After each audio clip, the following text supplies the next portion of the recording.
why am I going to go and sit in a lecture for the lecturer to read off a PowerPoint the slides, struggle to make my notes because they're rushing through it so much to get through it within 2 hours, when realistically I can do it from the comfort of my own home.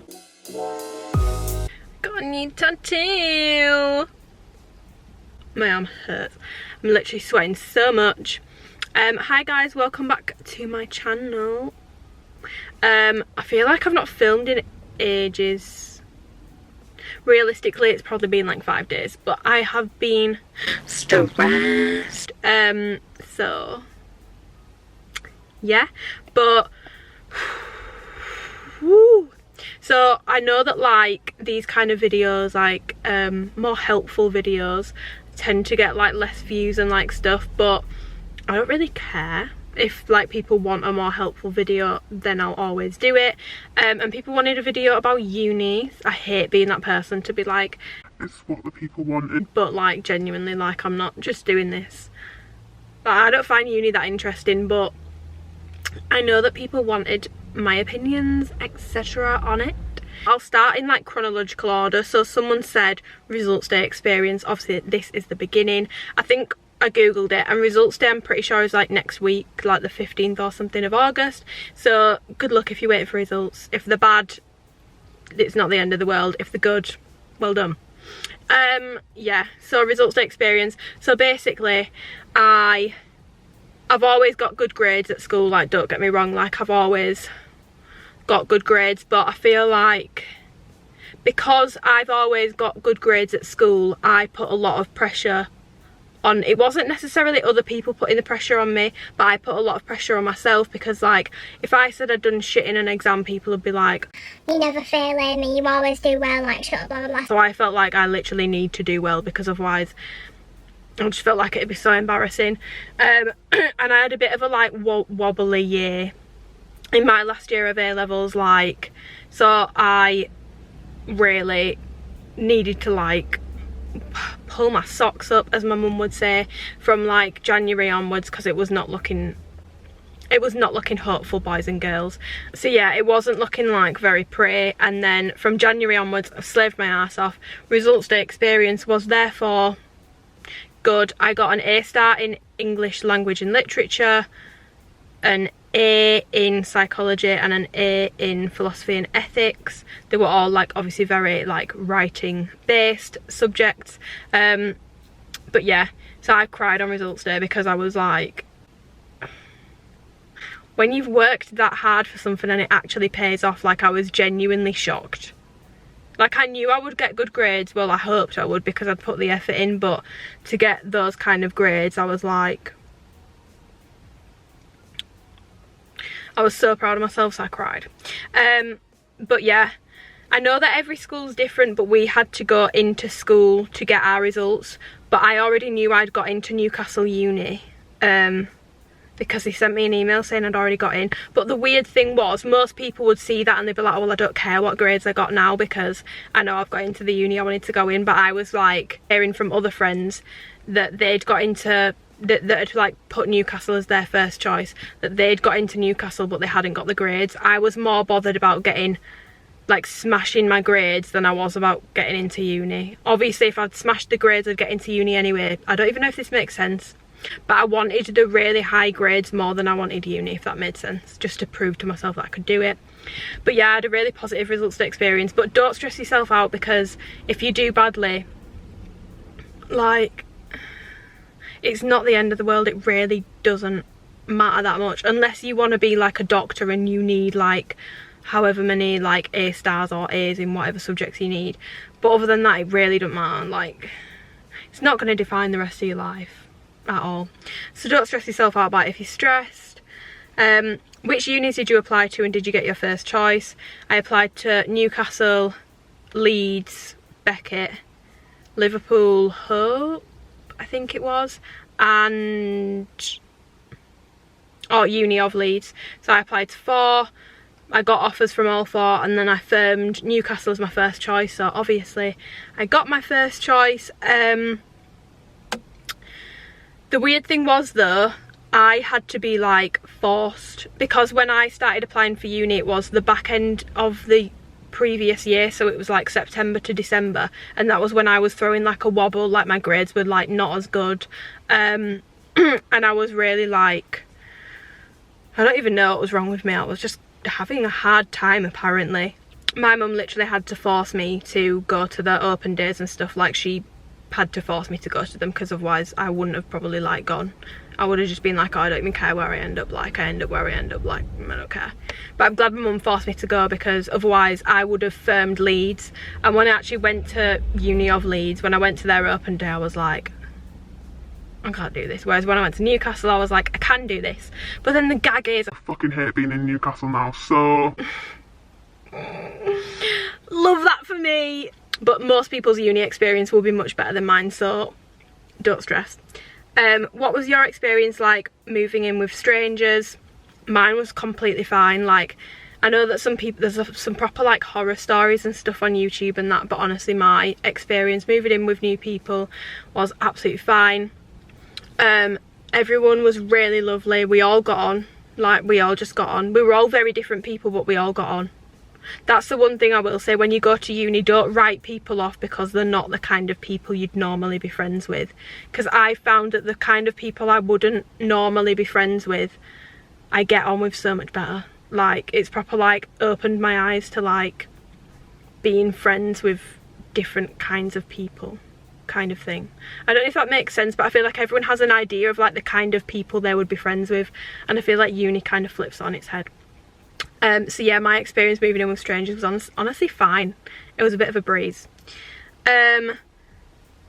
Ways to budget money. So in my first year, because I've done first year 1 3/4 times, so in my first year I was absolutely awful. Like I've said in a previous video, 4 Pretty Little Thing parcels a week. Literally I saved like nothing of it. Like I was really bad with my money. The past year I have been amazing with it, so I'm actually quite good at budgeting money. Set yourself a selected amount that you want to spend a month, and don't work it out. So when you're working out how much you want to spend a month, don't work it out so that at the end of all these times, I understand it will be harder depending on what your loan is, if you're working or not, but try and do it so at the end of that loan, so by the time your next loan comes in, if you're on a student loan, that's my experience, I've always had a loan, don't do it so that you'll be on like 0 because like shit happens like throughout those weeks and you might need to go over budget some weeks. So make sure that you've got like a backup plan. So don't like budget it to like reach the balance of 0 before your next loan, if that makes sense. And you can get apps and stuff now to like track your spending. Monzo cards, a lot of my friends seem to have now, and they're meant to be good for budgeting money, so maybe look into them. But there's loads of apps that you can get to budget money which will help you do it. But yeah, don't budget it to like 0 if you can avoid doing that. I understand not everyone will be able to, but if you can avoid it, do it. How do you stick to a routine of eating relatively healthy? I'm not gonna lie, I've not found it that hard, because in my first year, obviously I was living in student accommodation and everyone cooked from scratch anyway. None of us really had like takeaways that often, and if we did, like I'd just join in, because like it's not going to kill you takeaway every once in a while. But everyone I lived with actually cooked from scratch and made their own food, so we all just did our own things, so that was relatively easy.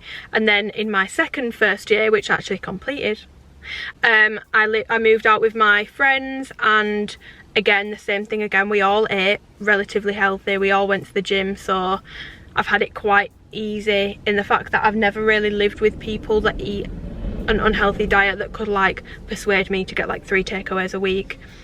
So I've found it quite easy. Is it hard to make friends? How much is uni accommodation? My first year accommodation was 130 something a week, which was one of the more expensive ones. I And when I moved out last year into a house, it was like £90 a week. So it was definitely cheaper in second year. And then plus bills, I think it worked out like £100 a week, but that's still cheaper. I'm literally sweating, it's so hot in here, honestly. Down south, the accommodation is a lot more expensive. Up north, it tends to be a little bit cheaper. Before I went to uni, I've always been like a little bit socially anxious. And I'm not saying that like anxiety. Like I genuinely, like, it was an issue, like I was awful with it. I do still have it to a certain extent. Well, I mean, actually, well, we're not going to go into that. But yeah, so speaking from someone who finds it hard being put in those kind of situations, honestly, you've just got to push yourself. Like, just speak to people. If I hadn't have pushed myself in that first week of my first year of uni, I wouldn't have made like the friends that I've got now, if that makes sense. But it's not hard to make friends. Just chat. Everyone's in the same boat. Like, literally everyone is in the same boat. No one's gonna think, why the fuck is she talking to me, what a weirdo, because everyone's in the same boat. And the chances are the girl that sat there with a resting bitch face looking really scary just wants someone to talk to her, so just be that person to talk to her. In my experience, no one's rude or anything. Honestly, don't stress yourself out about it. It's not hard to make friends. It's easy because you're all in the same boat. It's one of those rare situations in life where everyone's in the same boat and kind of starting from scratch. Other than nursery, it's like nursery part 2, but you're older. And yeah, that made no sense. Great. How do you organise your time so that you're able to do well and have a social life? Honestly, you're asking the wrong person, because this year in my exam period, I really didn't balance it at all. Like, I was just doing well. The social life was out of the window, but that's because I started my revision a little bit late. So how do you organise your time so that you're able to do well and have a social life? Start everything early. Everything, start it early. When you get like your like calendar year, like when you're going to have assignments due in, when you're going to have exams, well, you won't know that straight away, but like assignments, for example, when you know when that's due in, just start, like, even just like the reading and stuff, just start stuff as soon as you can. That's what I did. And I'm not the kind of person who can spend like 2 weeks on an assignment anyway. I'll like smash it out within 48 hours, but not 48 hours before the deadline. I'll do it like a month before the deadline, but it's finished. If you do stuff early, it makes it a lot easier to balance your social life. Start revision early, start your assignments early, and that is a great way to do well and have a social life. How do you counter procrastination? You're asking the wrong person. Like, Lauren laughed at me bare this year because most normal people would be like, oh, there's something I really want to watch, so I'm gonna say to myself, if I do X amount of work, I can watch this at the end of the day. I'm the other way around. If there's something I want to watch, I have to watch it before I start my work, otherwise it just doesn't work. Like, I have to watch whatever it is I want to watch or do or whatever. I have to do it before I start my work, otherwise it's literally all I can think of. So I'm not very good at it, but maybe just, I always work from home. Like, when I'm revising and stuff, I don't go to a library because I people watch and I'll get procrastinated with that kind of stuff. So it depends what kind of person you are, but for me personally, working from home on my own, I mean, like, I'm not the best person to give uni advice because my attendance is like 30%. Like, I just don't go to my lectures, but, and I'm not like encouraging this behaviour. Go to your lectures, boys and girls, but I did well this year and I didn't go to many of my lectures. Why would I go to a lecture? Riddle me this. Why am I going to go and sit in a lecture for the lecturer to read off a PowerPoint the slides and have my notes, like, struggle to make my notes because they're rushing through it so much to get through it within 2 hours or an hour, however long it is, when realistically I can do it from the comfort of my own home, make my notes in my own time so that I actually understand what notes I'm taking and I'm getting the exact same information. Do you know what I mean? Like, It don't make much sense to me. You're probably asking the wrong person that question. But just like try and stay focused. That's useless advice, but try and stay focused. Pros and cons of moving away. So the pros are you've got your independence, you can do what you want when you want. It's such an experience, like it is just like an amazing experience to move away and be on your own and be like independent. You learn a lot about yourself. Freedom, you can come in when you want, no one's nagging you. But then the cons, your mum's not there to do your washing. I get quite homesick from time to time. That can be quite difficult. But the one thing I will say is if you get homesick within the first 2 weeks of uni, don't come home. Push it out for like a month and it normally goes away. If you come home in those first 2 weeks when you're homesick, honestly, you've probably fucked it. I'm not even gonna lie. Like, big mistake. All my friends who did that, they didn't end up like going back to like live away again. So push through the homesickness because it does go. So there's the homesickness, obviously your mum's not there to do stuff. But other than that, there's not really any cons to moving away. It's expensive to come home when I want to come home. Oh my god. Don't know who's in charge of the rail prices, but whoever it is, stop this. When in my first year, I'm so stupid. In my first year, it cost me £25 if I booked it in advance, return. Now it's like £35 if I do it like a month in advance. Like, it's expensive. So that's another con. Do you have any regrets? I don't want to scare anyone. I've just not had the best experience with uni. Like, honestly, I really haven't. I'm not going to go into the details of it because I don't need to. But I do have a few regrets. I do regret going to Newcastle.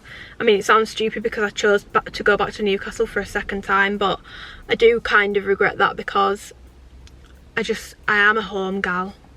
I like being at home. I like spending time with my mum, my sister, my family, my niece and nephew, and my friends at home. Like, my friends at home, I've known them so long, and like, I love spending time with them, and it's really shit that I don't get to spend as much time with them. I don't regret uni, but I do kind of regret going to Newcastle, even though I chose to do it 2 times. So I mean, just don't fucking listen to me because I'm chatting shit. I did media and communications in first year and it just wasn't for me, and it's an extra year of debt and an extra year of having to live away from home, so that's quite annoying. So think carefully. Don't think too much about it. If you know you want to go to uni, then go for it, but think carefully about the course, because if you hate your course, it really does. It really does kind of ruin your time at uni. No, I don't think anyone's, well, I mean, some people might, but I personally, I still don't love the course I do, but it's tolerable and I can see me using the stuff that I'm learning, whereas with my media course I was like, when the fuck am I going to use this? And I struggled to like motivate myself for that. So yeah, this was just a quick little uni Q&A situation. I hope you enjoyed it. I hope this was useful to some people. Like I said, these videos don't tend to do as well, but like, if it helps someone or like eases their mind about going to uni, then happy days. If anyone has any other questions about uni, because obviously it's that kind of season now, let me know on Instagram, comment them down below and I will get back to you. Yeah, all that usual stuff. Subscribe if you want, like if you enjoyed the video, follow me on Instagram. But also, because a lot of people have asked like the same kind of questions about like how do you healthy eat, how do you stay in a gym routine and stuff when you're at uni. What I'm thinking is, because I do want to do some daily vlogs anyway, but at the moment my life just isn't that interesting, so I'm thinking when I'm back at uni I might do some like uni vlogs, like study vlogs and stuff, just to like show how I like balance my time between gym, health, getting my work done, having a social life, all that kind of shenanigans. Like, I stay consistent with the gym like year round and I still do well at uni, so I feel like I could give good content on that. But if no one wants to see it, then I won't do it. So let me know if you do want to see it. So I'm gonna go. Thanks for watching. Hope you enjoyed the vid. Peace and love. Bye.